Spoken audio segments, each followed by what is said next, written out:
Sup everyone, this is Karak from ACG and I'm coming to you from the future, but also the past. Vive VR on my head, vivid fantasy in my heart, a plastic wand in one hand that somehow looks like a heavy bow in a game, and all this to bring you the review of Fated, the Silent Oath on VR. Welcome to the future of pretend. Let's be honest, only the cold calculating haters among us anyway haven't dreamed of entering a fantasy world through a freakishly huge VR headset. So my ex-wife's, fiancés, and anonymous one-night stands aside, the plain and simple fact is we've all done it. And that's where Fated enters the fray, a game about a family man battle-torn and dying in the back of a cart like a World of Warcraft looking Skyrim mod, and the deal he makes to stay alive just a little bit longer. Let's see if Fated is one part Lawnmower Man and one part Legend of Zelda, a fantasy game we all crave, tinkering with the trinkets of our hearts and fondling our mental G-spots.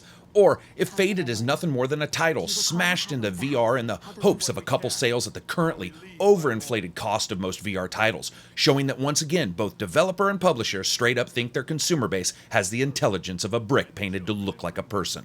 As always, if you like the video, maybe subscribe. So here's the review for Fated, possibly the worst movement system known to man, living in a World of Warcraft world, and exterminating forest creatures for parts faster than a Chinese herbalist. The sexy synergy of sight and mind, graphics, is up first. Honestly, it's a mixture of World of Warcraft as translated through mobile devices and a steadfast adherent to the Detroit drug dealer's game design document, which is to get them hooked on the trippy stuff up front, and from then on, it's just rock and grass. You see, Fated looks both interesting and insanely poor at the exact same time, hinging on characters with less prodigious polygon budgets than most gamers are ever going to be accustomed to. There will be times where a scene loads up, you're going to look at one of the characters and say out loud, that's it? Like maybe the detail mesh didn't get applied or something, and you're going to go see if the driver crashed. While locations and characters are basic at the very best, it does help them connect together within the game world. Now, artistic design does make a play here, and it has its place here as well, and I get that, but at times it feels like you're playing something out of a 2001 MMO and a game designer's idea of minimalism.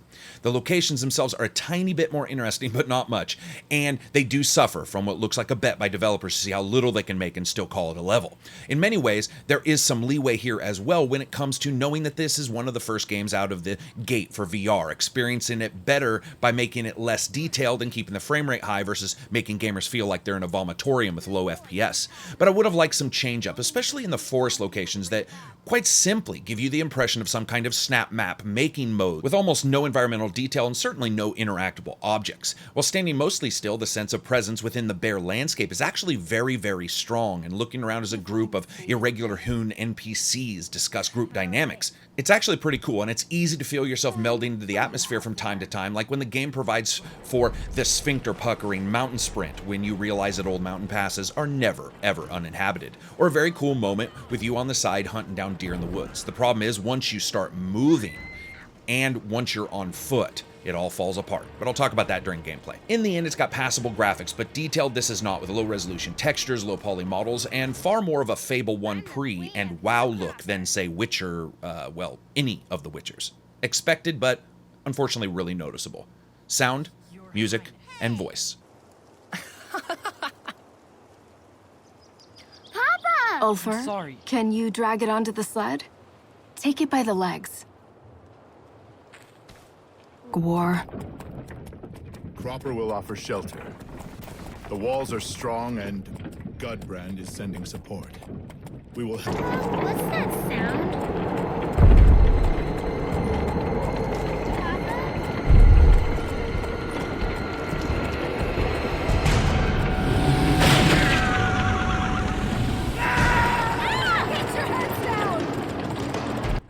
And of course, sound is up first. It's actually pretty good, with a fair amount of 3D audio informing you of what's occurring around you, and tonally, nothing seems horrible, though there was a little bit of mud during particularly busy moments. When riding the carriage at full speed through the narrow, nail-biting confines of a mountain pass, it was actually really cool to notice the open aridness of the wide open spaces on one side versus those close to the mountain on the other. Pretty good sound. Music. Wow. Maybe they thought VR was enough, that adding any kind of real discernible music would have just been overkill or something. No lie, you have to try to get this amount of music in a game. In fact, I'm not sure what's there wasn't just accidentally recorded when the Foley artists were recreating what it sounds like when an arrow slams into the butt of a deer from 40 yards. What little is there is so nondescript and mundane and one-toned that the single time the music really kicks in, it was absolutely a detriment to the scene, as the game goes from a fairly almost dry physical and visual experience, only with the music being just the barest of interactions, to this one scene where, holy shit, let's spend an entire music budget right here. Now that part was suitably fantasy and orchestra based, and also stunningly there and then gone again. I'd say disappointing music, to be honest. voice. Now, one thing the game has in spades is voice work, which is good because I'm covering that right now. While everyone has a voice actor and many fit the characters. For example, how many times have we seen an audio director not understand that a young woman doesn't always sound like a young child unless, well, that they actually do? And we get Sally, the 33-year-old typist, sound like a child with a genetic disposition to smoker's voice and an eternal confidence only child murderers would ever have. Here, really, honestly, we have kids who sound really good, excellently voiced characters all around, but rarely do they carry any actual emotional weight. It's like they were just uninspired by the look of the world as we are walking around it and basically intoning lines like overpaid actors. In fact, the story revolves around the main character not having a voice, and frankly, somehow he gives out more emotion than those that do. In the end, it's really odd. Everybody's voice fits very well, but none of them really seem to give a shit. Gameplay. Honestly, this is the epitome of short. I mean, they could have called it short demo, and it would have been far more apt than anything called faded. You basically start out the game with your wife staring down at your dead body, you go to the afterlife, then make a deal to return to life from your wounds, and that costs you your voice. Now, we can discuss how stupid that is later, but quickly you're thrust into a story of, well, absolutely nothing interesting. When a game's most interesting part is sitting around a fire trying to see if you can burn your character, there might be a problem. Unless you called the game Campfire Disaster the story of Jeb Nubbinfingers, then it might actually fit. Seriously, basically you walk around a small village, kill some deer, then leave them in the bushes savannah style, and then go for another ride and do some exploring. No lie, that's about it.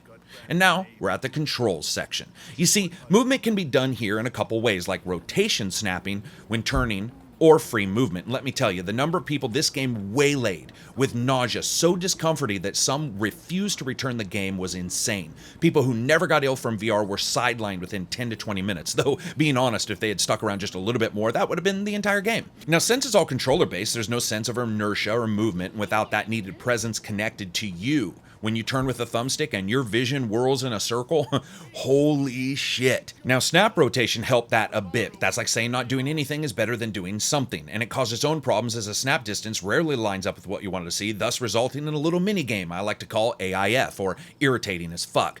Those with OCD need not apply to this game. It basically revolves around you trying to line up with someone talking while using snap mode. Snap too far, snap back, oh hi tree, snap back over to look at a character, it's just a bit off, let's snap back, nope, strafe and turn and strafe, turn, strafe, and it works. Perfect. Character finishes their sentence right as I do it.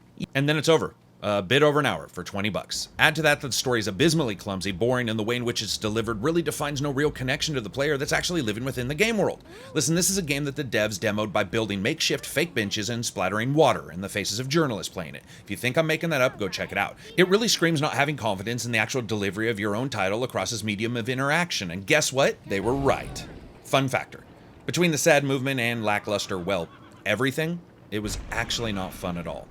So I rate games on a buy, wait for sale, rent, or never touch it again rating scale, and of course on a PC, rent turns to deep sale. This is a never touch. It's just not worth it in any way. It's terrible when it comes to control, shows a stunning lack of technical polish with the hilarity of various ways in which a lot of us have just had to work to even get the game to run. In many ways, it's like the game itself is looking at us, shaking its head like that one honest car salesman in the bunch, hinting that we should just leave before someone spritz us with water and tries to call it rain. While no developer most likely wakes up to make a bad game, there are times where the decision to deliver as little as possible, in contrast to the dollars spent, happens. And it feels like that here. So as always, if you like the review, give it a thumbs up. If you dislike the review, give it a thumbs down. Maybe check out the Amazon links for buying games here. That'll help me out. Maybe check out the Patreon, Reddit, whatever. Or don't check out any of it. It's a free world. Peace out. Our hopes now lie beyond these mountains. The North Road will lead us to safety. We'll move on in the morning.